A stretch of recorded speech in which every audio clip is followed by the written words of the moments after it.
Welcome to Made for More podcast, where faith and personal growth converge. I'm Julia, and I'm honored to guide you on a journey of empowerment and transformation alongside our occasional co-host, Omar. We are passionate believers and advocates for unlocking your God-given full potential. Join us as we explore the intersection of faith, life, business, and relationships, igniting a fire within to embrace the truth that your life is destined for greatness. Together, we'll uncover strategies, insights, and stories that inspire and equip you to become the best version of yourself. Get ready to embark on a fulfilling quest towards personal and professional fulfillment, guided by faith and the unwavering belief that you, my friend, are made for more.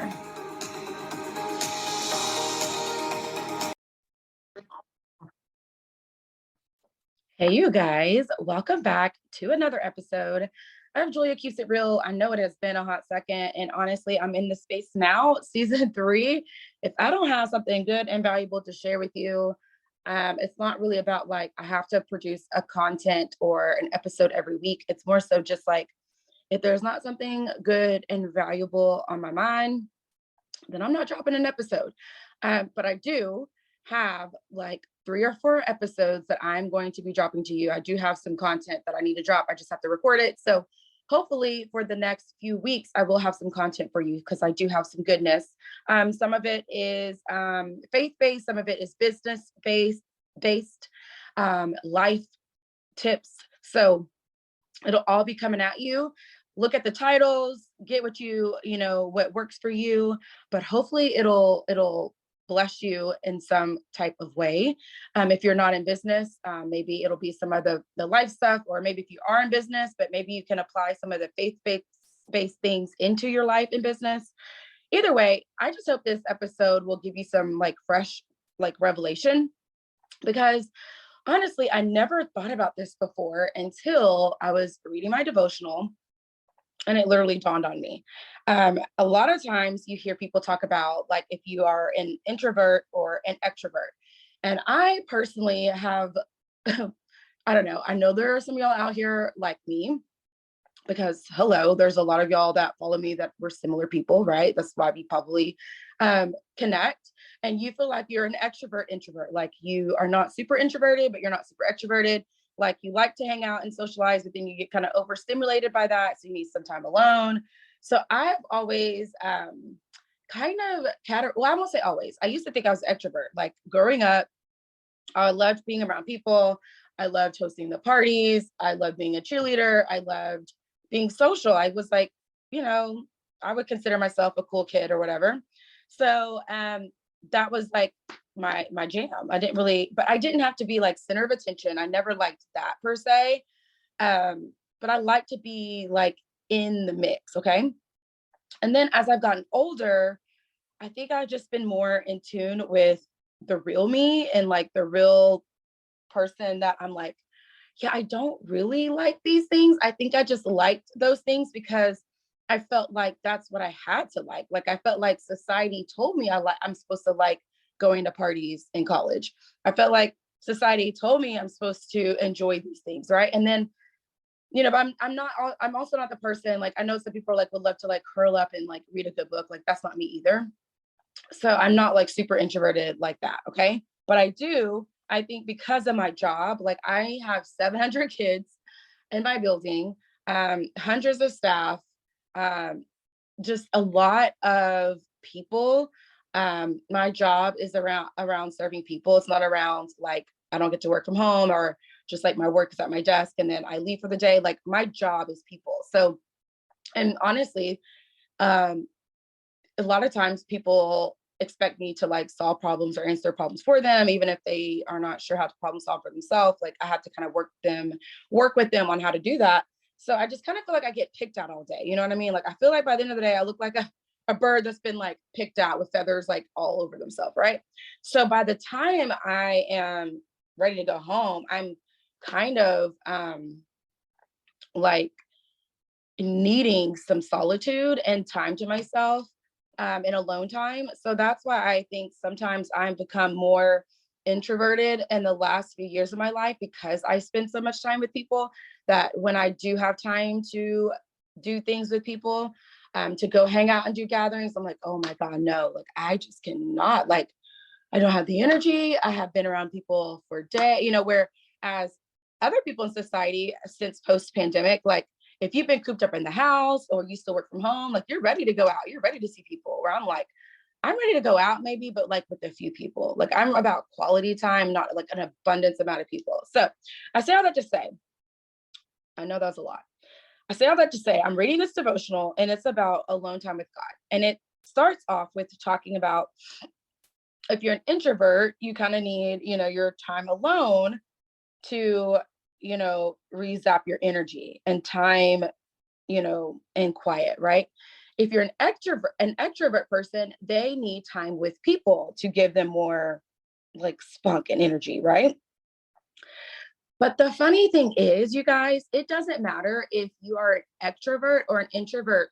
How many times, no matter which one you are, do you still feel like your cup is empty, or you need to fill it up, or you feel exhausted, or you just feel like, you're just depleted? Like I literally, or there's just like an imbalance, or you're just weak, or you just need rest, right?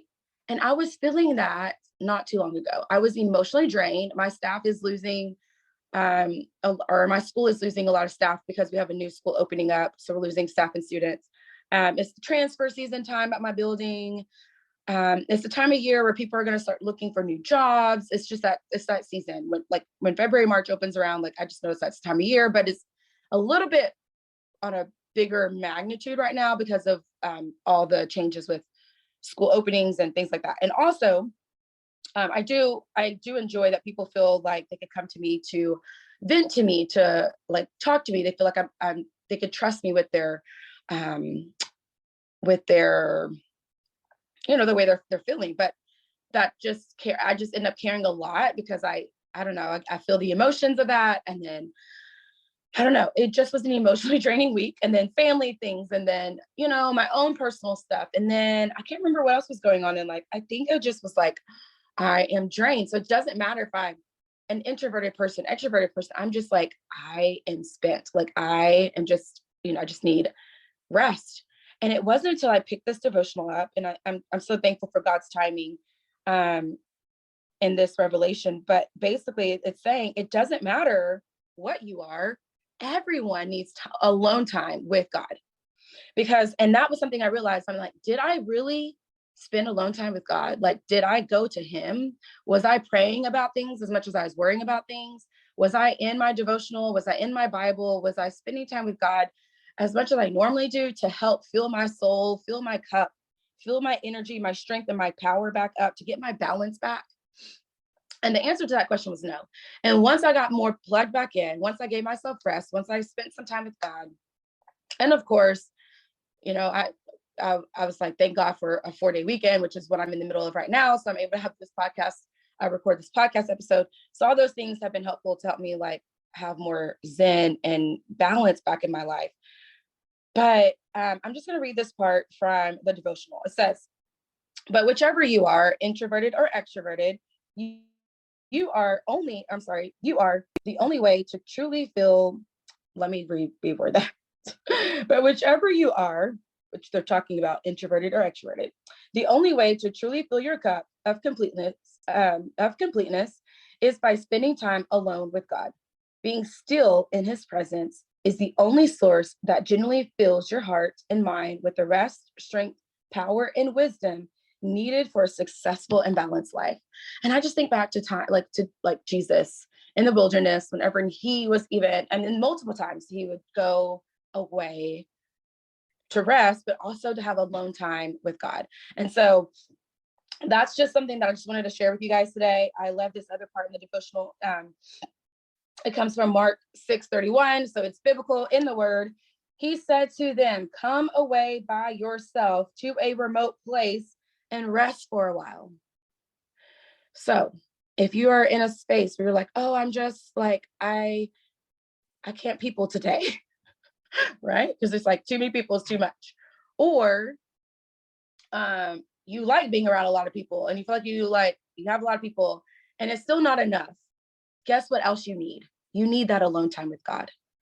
So maybe it's not that you are like, you like alone time, it's the alone time with God. Or maybe it's that it's not all the people, it's that it's too peoply. It's that you still need your alone time, but you need that alone time with God to fuel your soul. And so that's just going to be my encouragement for you today, that you go to him and get your rest with him, get your time with him. I mean, it's literally, I think sometimes we overcompensate, like we over, not compensate, we over complicate prayer. We overcomplicate our time with God. Like it literally could just be a conversation. It could literally just be asking him, telling him what's on your heart and your mind, like just being silent and being ready to receive what maybe Holy Spirit's trying to tell you and those little God whispers in your heart. So anyway, that's what I have for y'all today. I will be back soon with some podcast guests, some more revelations I have found recently that I haven't shared yet, that I hope will help you in your life journey as well. Love y'all. Bye.